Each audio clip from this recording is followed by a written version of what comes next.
इसके प्रमुख साधन 3 हैं। इसके प्रमुख साधन 3 हैं। पहला है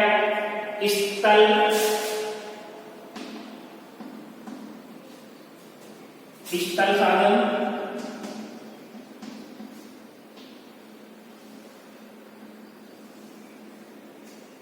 दूसरा है जल साधन,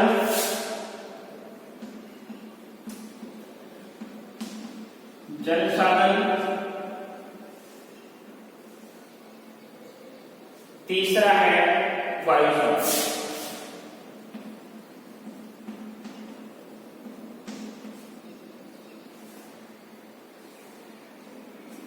वायु साधन ये 3 हो गए, 1 2 और ये 3।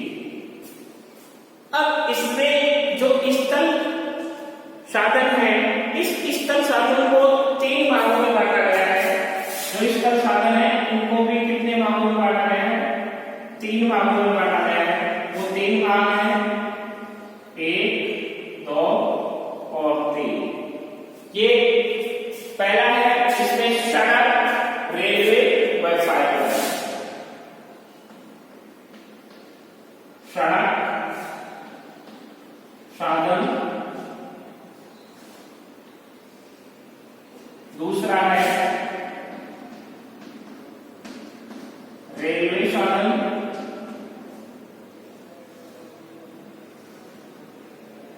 तीसरा है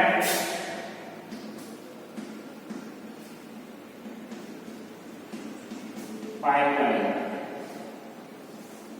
ये 3 हो गए, यानी स्थल साधन के मुख्य कौन से हो गए? सड़क साधन, रेलवे साधन और पाइपलाइन।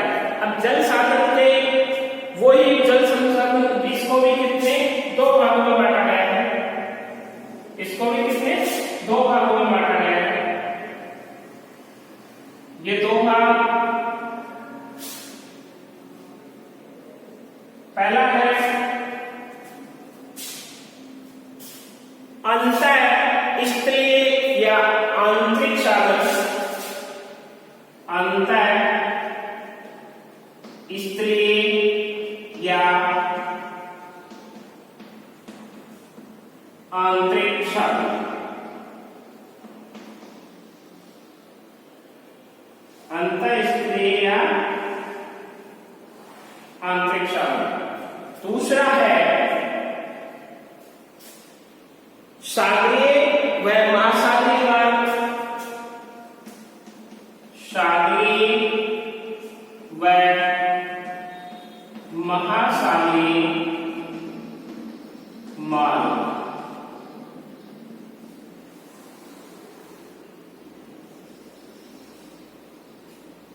सागरीय व महासागरीय मार्ग, ये जल संसाधन कितने 2 पार्टों में बंटे हैं? स्थलीय या आंतरिक साधन और सागरीय व महासागरीय मार्ग। अब जो तीसरा है वायु, इसको भी 2 भागों में बांटा गया है। इसके भी 2 डिवाइडेशन कर दिए गए। वो 2 डिवाइडेशन कौन कौन से हैं? एक होता है राष्ट्रीय वायु साधन, राष्ट्रीय वायु साधन, और एक होता है अंतरराष्ट्रीय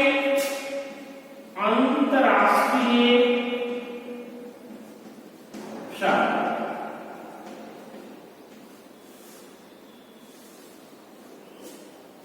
ये हो गया। अब इसमें आपको सबसे पहले जो राजस्थान विश्वविद्यालय है, उस राजस्थान विश्वविद्यालय में जो क्वेश्चन पूछा जाता है वो इस प्रकार से पूछा जाता है कि परिवहन से आपका क्या तात्पर्य है, यानी परिवहन से आपका क्या तात्पर्य है तथा परिवहन के प्रमुख तथा इनके प्रकारों को का वर्णन कीजिए। तो सबसे पहले आप परिवहन के जो साधन है, कौन कितने प्रकार के साधन है? 3 प्रकार के साधन है। या इंडेक्स फ्रंट पेज पे जहां से आप स्टार्ट कर रहे हैं आपके परिवहन के साधन, सबसे पहले परिभाषा लिखोगे।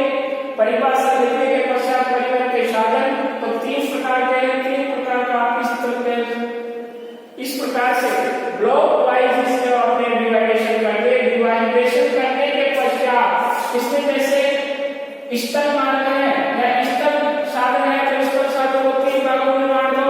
बांधने साधन साधन होगा, रेलवे साधन होगा, पाइपलाइन होगी। वैसे जल संसाधन को फिर 2 भागों में बांट दिया, एक अंतःस्थलीय या आंतरिक साधन, दूसरा है साधन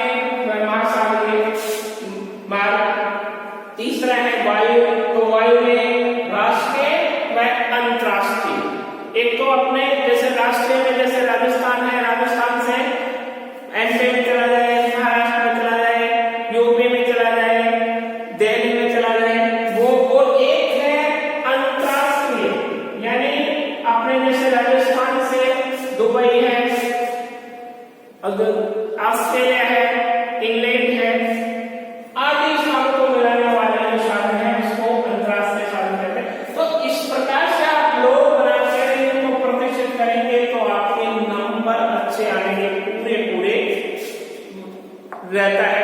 अब स्थलीय परिवहन जो लैंड ट्रांसपोर्ट है यानी जो स्थल है, तो स्थलीय परिवहन का आपने सबसे पहले करते हैं, चर्चा करते हैं land transport, TRAN trans PORT land transport. तो लैंड ट्रांसपोर्ट के बारे में सबसे पहले अपने अध्ययन करते हैं यानी स्थल भाग का। तो इसमें सड़क तथा रेल स्थल परिवहन के मुख्य साधन है। सड़क तथा रेल, सड़क तथा रेल स्थल परिवहन के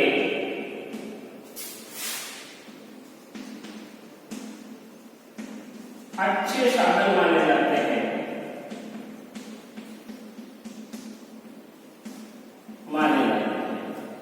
अच्छे साधन माने जाते हैं। अब इनमें यानी जो स्थल परिवहन के मुख्य साधन माने जाते हैं, जो सड़क परिवहन है, इस सड़क परिवहन में अपने सबसे पहले हम जिक्र करते हैं। तो सबसे पहले सड़क परिवहन,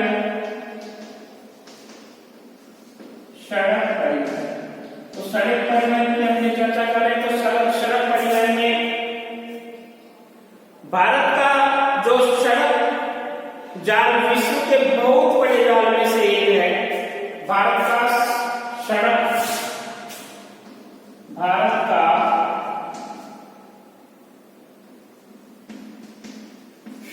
जाल विश्व के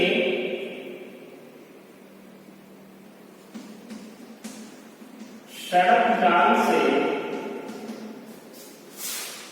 में से एक है, यानी इसका भी एक अपने आप में क्या है, नाम है। भारत का जो सड़क परिवहन है उसका भी एक अपने आप में नाम है। तो यह यहाँ 1950-51 में सड़कों की कुल लंबाई 4 लाख किलोमीटर थी, यानी 1950-51 में जो सड़कों की कुल लंबाई,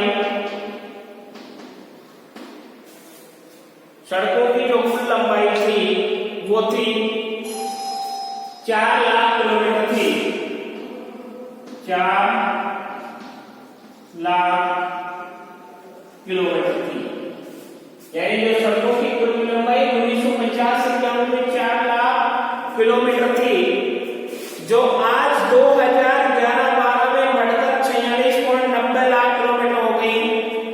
जो 2011-12 में बढ़कर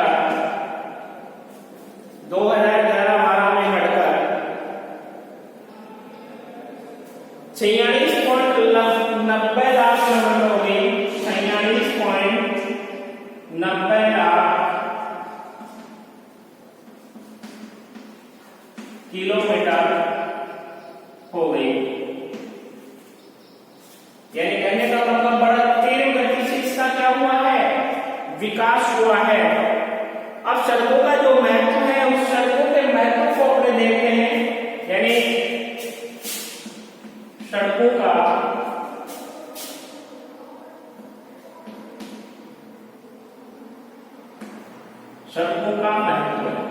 यानी सड़कों का अपने जीवन में क्या महत्व है, उस महत्व को अपने देखते हैं। तो रेलवे सीमित साधनों तक ही पहुंच सकता है, यानी कहने का मतलब जो रेलवे है वो रेलवे सीमित संसाधनों तक ही मिलते हैं, कुछ साधनों तक ही पहुंच सकता है, बाकी हर जगह भारतीय रेलवे नहीं पहुंच सकती।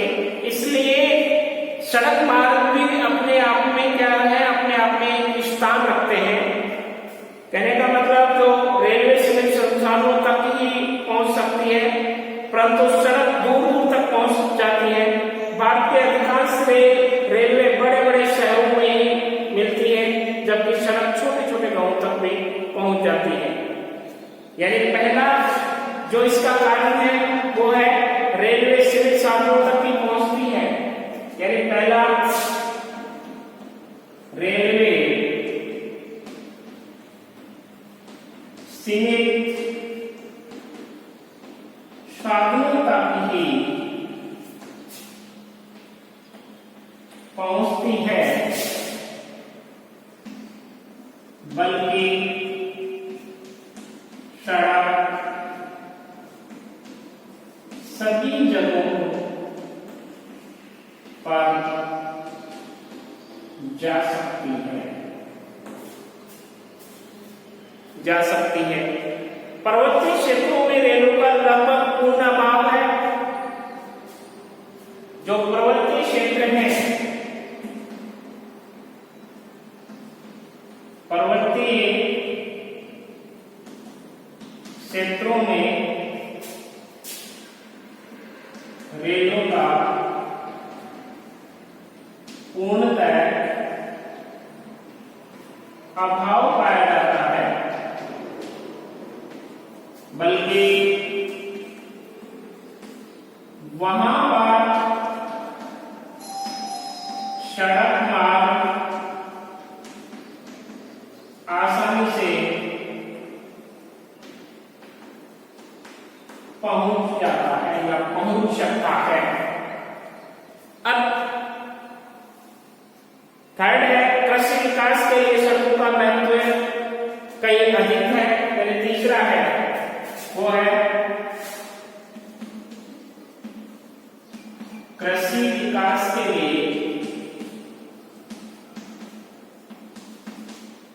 के लिए सड़कों का काफी महत्व है, जबकि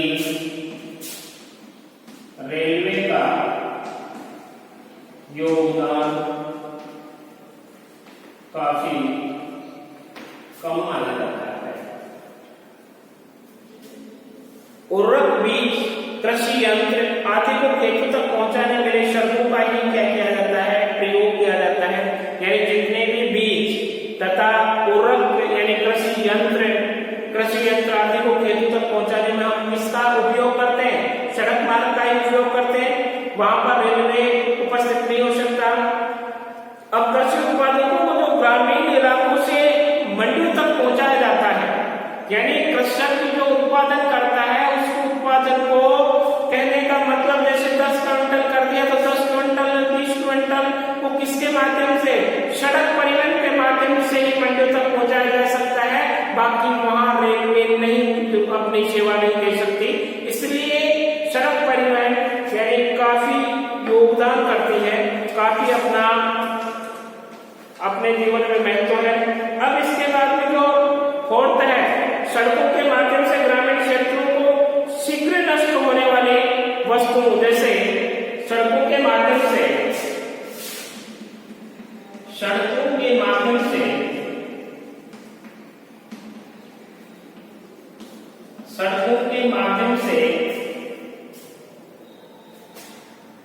ग्रामीण क्षेत्रों में शीघ्र नष्ट होने वाले ग्रामीण क्षेत्रों में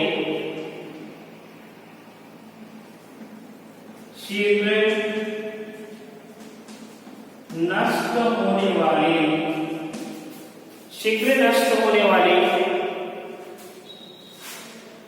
वस्तुओं वस्तु जैसे दूध, सब्जी, फल, मछली, सब्जी, फल,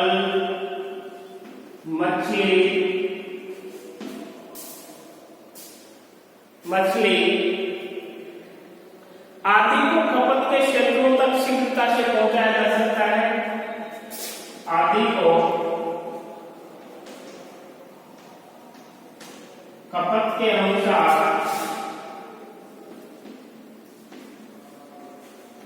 शीघ्र पहुंचाया जा सकता है। यानी कहने का मतलब जितने भी सड़क के माध्यम से ग्रामीण क्षेत्रों की शीघ्र नष्ट होने वाली वस्तुएं जैसे कच्चा दूध है, फल है, सब्जियां हैं, मछली है आदि को खपत के अनुसार उन क्षेत्रों में शीघ्रता से पहुंचाने का कार्य कौन सा मार्ग कर सकता है? वो मार्ग है सड़क मार्ग। अब पांचवा है यानी सीमावर्ती दुर्गम क्षेत्रों में यानी तैनात सेनाओं, सीमावर्ती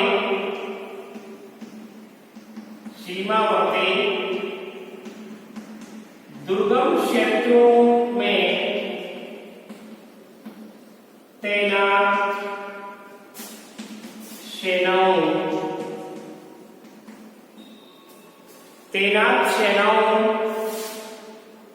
को आवश्यक वस्तुएं पहुंचाने के लिए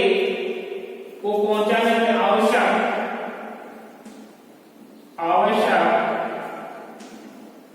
वस्तुएं पहुंचाने के लिए सड़क मार्ग का ही प्रयोग किया जाता है। सड़क मार्ग का ही प्रयोग किया जाता है।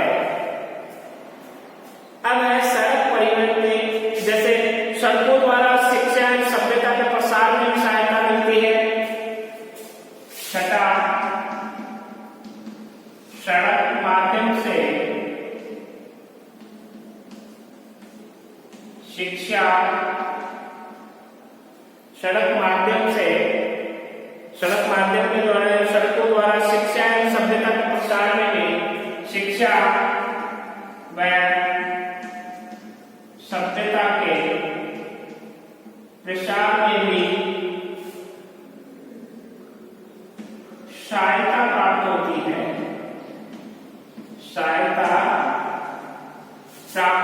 है। यानी ये हो गए सड़कों का महत्व। यानी रेलवे सीधे संसाधनों तक नहीं पहुंचती है बल्कि सड़क सभी जगहों पर जा सकती है। परिवहन जो पर्वतीय क्षेत्र है वहां रेलों का पूर्णतः अभाव पाया जाता है बल्कि वहां सड़क मार्ग आसानी से पहुंच जाता है। जबकि कृषि विकास के लिए सड़कों का बहुत महत्वपूर्ण है। यानी सड़कों के माध्यम से ग्रामीण क्षेत्रों में शीघ्र नष्ट होने वाली वस्तुओं जैसे दूध है, सब्जी है, फल है, मछली है आदि को खपत के अनुसार पहुंचाया जाता है। सीमावर्ती दुर्गम क्षेत्र है जहाँ अपने फौजी भाई तैनात हैं, उन क्षेत्रों में यदि उनके लिए जो आवश्यकता की वस्तुएं वो कौन पहुंचा सकता है? सड़क मार्ग में पहुंचा सकता है, बाकी रेलवे नहीं पहुंचा सकता। सड़क माध्यम से ही शिक्षा और सभ्यता का क्या होता है? प्रचार प्रसार होता है। यानी सबसे ज्यादा जैसे मान के चलो यदि अपने एजुकेशन का प्रचार करना है, यानी कोई भी संस्था खोले, यानी स्कूल खोले, कोई कॉलेज खोले, तो कोई यूनिवर्सिटी खोले, तो उसके लिए अपने को प्रचार करने का सीधा सा साधन क्या है? सड़क मार्ग है। सड़क के माध्यम से अपने एक स्थान से दूसरे स्थान पर जा सकते हैं और जाकर अपना को प्रचार प्रसार दिखा सकते हैं। अब है सड़क परिवहन के दोष, यानी इसके क्या क्या दोष है? सड़क परिवहन के दोष, सड़क परिवहन के दोष। पहला दोष है इसमें, अपने दोषों में बात करें तो ये अधिक लंबी दूरी तय करने के लिए अधिक उपयोगी नहीं है। यानी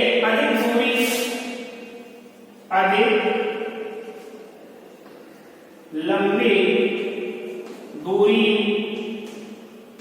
तय करने के लिए यह अधिक महत्वपूर्ण नहीं है, अधिक महत्वपूर्ण नहीं माना जा सकता, क्योंकि अधिक भारी वस्तुएं जैसे लोहा, कोयला आदि प्राय रेलों द्वारा ही ढोया जाता है। अधिक भारी वस्तुएं, दूसरा अधिक भारी वस्तुएं जैसे लोहा, अधिक भारी वस्तुएं जैसे लोहा, कोयला,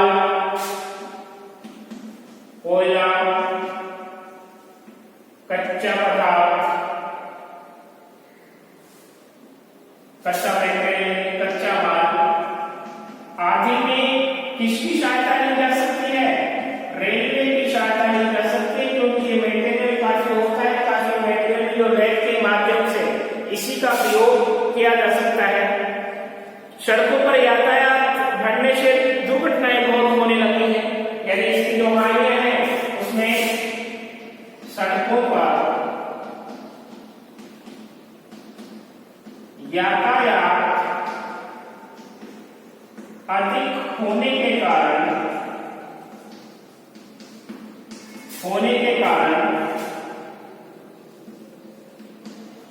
सड़क दुर्घटनाएं काफी होने लगी हैं,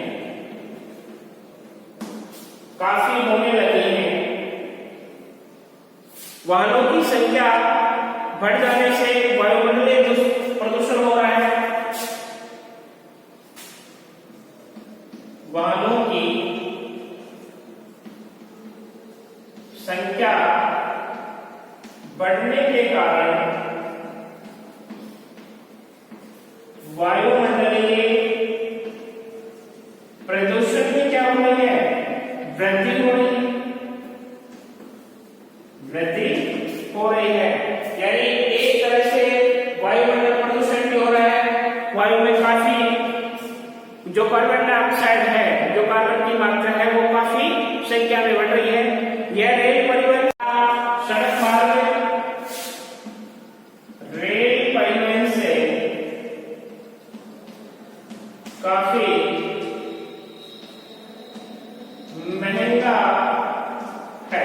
यानी रेल परिवहन काफी सस्ता है, जबकि सड़क परिवहन काफी महंगा पड़ता है। अब सड़क परिवहन का विकास आपने देखते हैं कि सड़क परिवहन का जो विकास है वो विकास कैसे हुआ? तो सड़क परिवहन का विकास, तो सड़क परिवहन का जो विकास है, ये सड़क परिवहन का विकास मुख्य रूप से भारत में सड़कों के विकास का इतिहास बहुत ही पुराना है। यानी जो भारत में सड़कों का विकास है वो काफी पुराना है। क्यों है? क्योंकि जो शेरशाह सूरी ने अपने राज्य के प्रशासन को सुदृढ़ बनाने के लिए, जो शेरशाह सूरी था उसने क्या किया था कि अपने राज्य को सुदृढ़ बनाने के लिए, मजबूत बनाने के लिए पेशावर से लेकर कोलकाता तक सड़क मार्ग का निर्माण किया था। यानी शेरशाह सूरी ने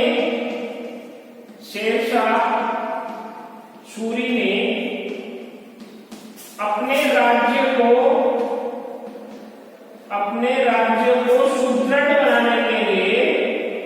सुदृढ़ बनाने के लिए पेशावर से लेकर कोलकाता तक